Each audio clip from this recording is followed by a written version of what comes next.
Programme میں ایک بار پھر خوش آمدید ناظرین۔ پیپلز پارٹی کے سینئر رہنما نوید قمر صاحب کا موقف آپ نے سنا۔ اس وقت سینیٹر علی ظفر صاحب پاکستان تحریک انصاف کے پارلیمانی لیڈر ہیں سینیٹ میں، وہ ہمارے ساتھ ہیں، ان سے گفتگو کریں گے۔ علی ظفر صاحب بہت شکریہ سر وقت نکالنے کا۔ سر آج جو بلاول صاحب 27ویں آئینی ترمیم کے حوالے سے نکات سامنے لائے ہیں، یہ پہلے گفتگو ہو رہی تھی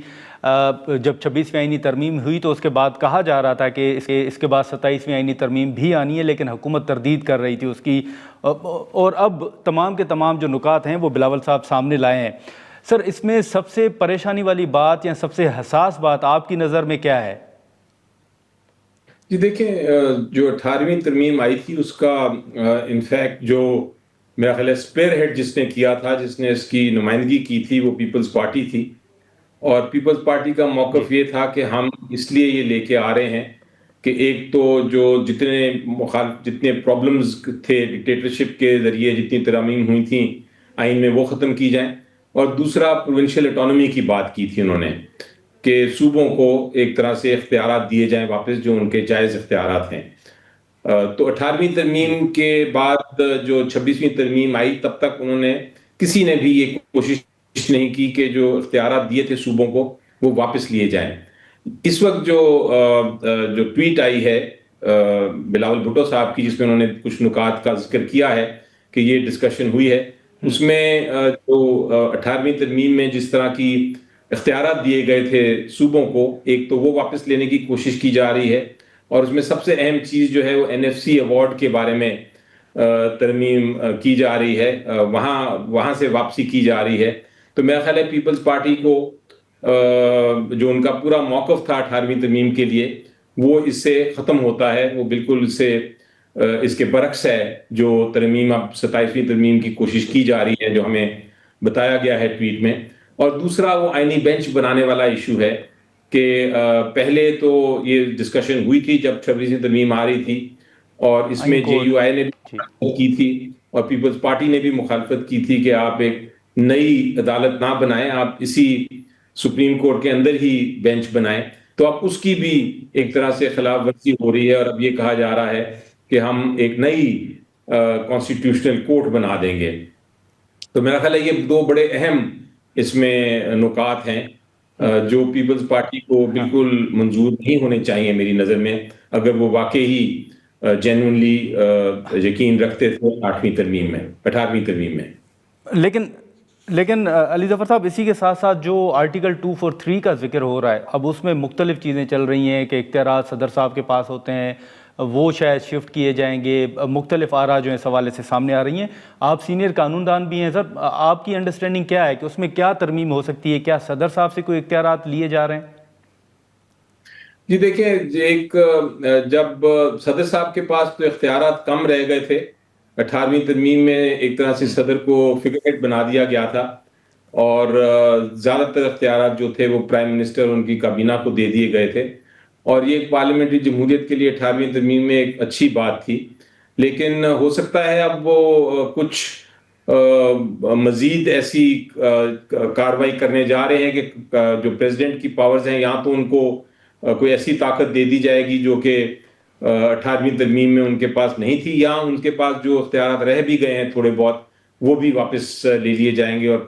پریزیڈنٹ کو اس وقت بالکل ہی ایک فگر ہیڈ کے طور پہ رہنے دیا جائے گا۔ یہ اب دیکھنا ہے، اس کا کوئی ڈیٹیل نہیں آئی، لیکن افسوس کی بات یہ ہے کہ آپ کو یاد ہوگا کہ پچھلے 2 مہینے سے یہ ایک افواہ چل رہی تھی کہ 27ویں ترمیم آ رہی ہے، لیکن بار بار حکومت کی طرف سے بالکل کلیئر بیان آتا تھا کہ ہم کسی قسم کی ترمیم نہیں لے کے آ رہے، اور اب اچانک یہ ایکسیپٹنس ہے، یہ ایک طرح سے انہوں نے اعتراف کیا ہے حکومت نے کہ ہاں ہم لے کے آ رہے ہیں۔ تو اس کا مطلب یہ ہے کہ حکومت ایک طرح سے پبلک سے بھی جھوٹ بولتی رہی ہے، پبلک فورم پہ، میڈیا پہ جھوٹ بولتی رہی ہے، اور یہ ایک اور دھبا ہے، بڑا کالا دھبا ہے حکومت کی کارکردگی پہ، اور آزادی جو انفارمیشن، فریڈم آف انفارمیشن ہے، اس کی خلاف ورزی ہے ایک طرح کہ آپ چھپا رہے تھے پبلک سے پہلے کہ آپ کا کوئی ارادہ ہے 27ویں ترمیم کا۔ یہ بھی ہو سکتا ہے کہ جو بلاول صاحب نے ٹویٹ کی ہے اس کا مقصد یہ بھی ہو سکتا ہے کہ وہ ایک طرح سے پبلک کا سینٹیمنٹ دیکھنا چاہتے ہیں اس سے پہلے کہ پیپلز پارٹی اس کے اوپر کوئی مزید رد عمل کرے۔ جہاں تک پی ٹی آئی کا تعلق ہے، ہم تو بڑا کلیئرلی 26ویں ترمیم کے بھی خلاف تھے اور ہم اس 27ویں ترمیم کے بھی خلاف ہوں گے۔ 26ویں ترمیم کا کیس بھی پینڈنگ ہے، آپ کو پتہ ہے، سپریم کورٹ آف پاکستان میں، اور اس کے ساتھ ساتھ ہم سمجھتے ہیں کہ بینچ کا جو بنانا تھا، کانسٹیٹیوشنل بینچ کا، یہ بھی ایک طرح سے آزادی جو ہے عدلیہ کی، اس کی خلاف ورزی تھی۔ اب جب کانسٹیٹیوشنل کورٹ ایک نئی عدالت کی بات کر رہے ہیں تو اس کا مطلب ہے کہ سپریم کورٹ کو ایک طرح سے ختم کیا جا رہا ہے۔ یہ ایک اور بڑا میجر ایشو بن جائے گا، ایک آئینی بحران آ جائے گا اگر اس طرح کی کوئی 27ویں ترمیم کوشش کی گئی۔ لیکن سر، یہ جیسے آپ نے علی ظفر صاحب این ایف سی کا ذکر کیا، تو سندھ کے ساتھ ساتھ ہم نے حال ہی میں دیکھا بھی تھا کہ این ایف سی کے حوالے سے خیبر پختونخوا کے بھی تحفظات سامنے آ رہے تھے۔ تو اس حوالے سے پھر پی ٹی آئی کی اسٹریٹجی کیا ہوگی سر، اگر این ایف سی میں کے حوالے سے کوئی تبدیلی آتی ہے تو؟ دیکھیں، بڑا نقصان ہوگا، اور میرا خیال ہے کہ یہ ایک طرح سے جو پروونشل اور فیڈریشن کا ایک تعلق ہے، صوبوں کا اور فیڈریشن کا، اس کو بہت سیریس نقصان پہنچے گا۔ کیونکہ آپ کو یاد ہوگا کہ 18ویں ترمیم اس وقت بنائی گئی تھی جب ساری سیاسی جماعتیں پارلیمنٹ میں موجود تھیں اور ان کا ایک کنسنسس تھا، اور کنسنسس کے لیے بڑا طویل عرصہ بڑے بڑے اچھے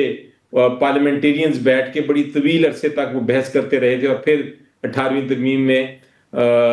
یہ ساری شکیں آئی تھیں، جس میں این ایف سی کی ایوارڈ کی جو جس طرح کی پروسیجر ہے اور جس طرح کی طاقت ہے اور جو کچھ معاملات ہیں وہ سارے طے ہو گئے تھے۔ اب اس میں تبدیلی کرنے سے آپ ایک طرح سے صوبوں کو اور وفاق کو لڑائیں گے آپس میں، تو ہم تو نہیں چاہتے، پی ٹی آئی نہیں چاہتی کہ اس طرح کا مزید کوئی بحران پیدا ہو کہ فیڈریشن کمزور ہو۔ لیکن اگر یہ بات ایسی ہو گئی اور ایسی کوشش کی گئی تو ہم اس کو بھرپور طریقے سے اس کی مخالفت کریں گے۔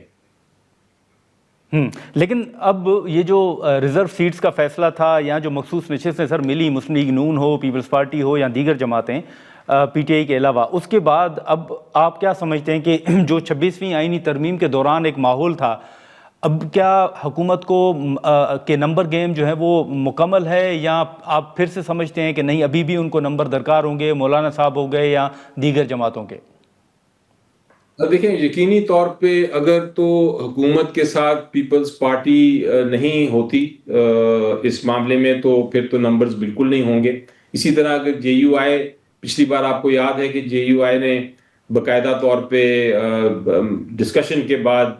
26ویں ترمیم کے ساتھ انہوں نے ووٹنگ کی، اگر وہ ووٹ نہیں کرتے تب بھی ان کے پاس نمبرز نہیں ہوں گے۔ اور میری نظر میں اگر جے یو آئی اور پیپلز پارٹی اور ساری جو سیاسی جماعتیں ہیں وہ آن بورڈ بھی ہو جائیں پی ٹی آئی کے علاوہ، تب بھی ان کو وہی کرنا پڑے گا جو پچھلی بار کیا تھا، کہ لوگوں کو کسی طرح مجبور کر کے ووٹ کرائیں۔ اس کے بغیر اگر آپ بالکل آزاد طریقے سے ووٹنگ کرائیں گے تو ان کے پاس یہ نمبرز نہیں ہوں گے۔ ناظرین، یہاں پر ایک مختصر سا بریک لیتے ہیں اور بریک کے بعد گفتگو کو آگے بڑھاتے ہیں۔